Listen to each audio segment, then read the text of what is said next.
Hey, Coach.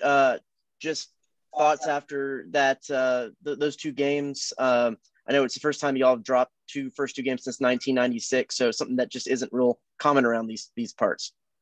Yeah, I mean, it was an awful tough day. I mean, for us, we got off to such a great start with a 5-1 lead. Bryce goes out and loses command a little bit and walks two guys, hits a guy that's about to get out of it. And just like that, we give up 3 2-out runs and lost the momentum. They took a lot of pitches from him.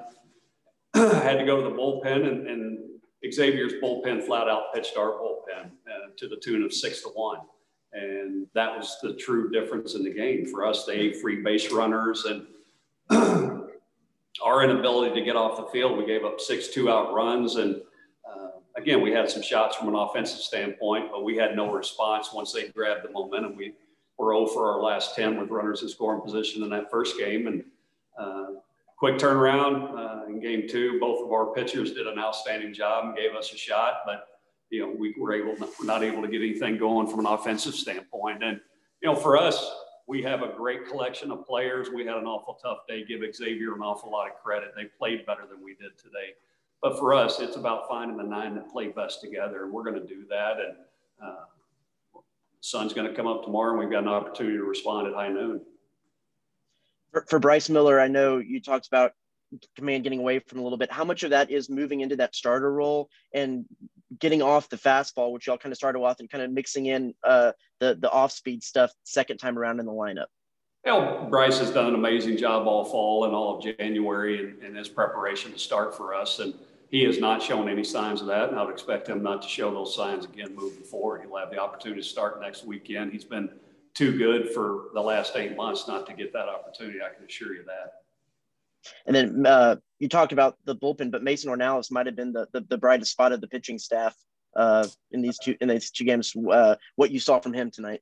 Oh, I'm very proud of him. He gave us a giant hold and gave us every opportunity to get a big hit. We had a shot there in the 5th inning with the bases loaded and 1 out, and we punch out and weren't able to cash in there and grab some momentum back from them. So Mo did an outstanding job. Very proud of him today, as well as Dustin Sines. And then finally, you have guys that kind of stepped in there at the end with Hunter Coleman, Bryce Baum, also Ty Coleman, who were key last year. How much is their absence just guys stepping up and beating them out, or is that a shuffle of the lineup that we'll see moving forward? Yeah, you'll see some different pieces in the lineup again tomorrow, and certainly the guys that earned the opportunity to start today earned that, and some very talented players on the bench, but the guys that were in the lineup today have earned that over the course of the fall and in the last 3 weeks of preseason practice. Thanks, guys. Coach, did you notice anything different with the team today? Maybe their excitement level, nerves, anything like that, because of they've been off the field for so long and the excitement of this particular opening day?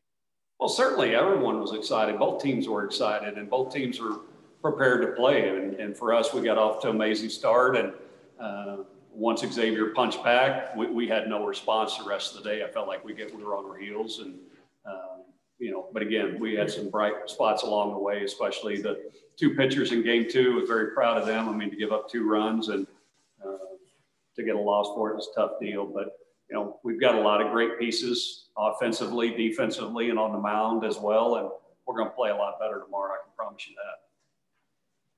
Thanks, Coach. Coach, you mentioned that hot start. You scored 5 runs in the first 2 innings of the game. What changed? Well, we went out and walked 2 and hit another one. They loaded the bases, and we weren't able to get off the field. Bryce made a great effort to do that. We got 2 outs, and just like that, we're about to get off the field. We couldn't get off the field in game 1. We gave up 6 runs with 2 outs, and, that is a momentum. I mean, it just sucks the momentum out of your dugout. And for us not to get off the field late there in the 8th inning, when we had cut it to 1 run, it took the wind out of our sails, certainly. And offensively, what seemed to be the biggest issue in game 2? Well, their pitching staff had a lot to do with it. Those guys did a nice job. Their left-hander was very talented.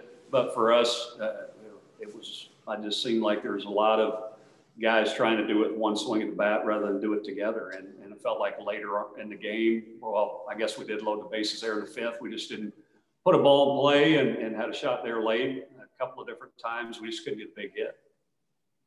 Thank you. One more for me, Coach, before you go. Especially in the first game, Brett Minich really got things on a roll, had a real consistent game at the plate.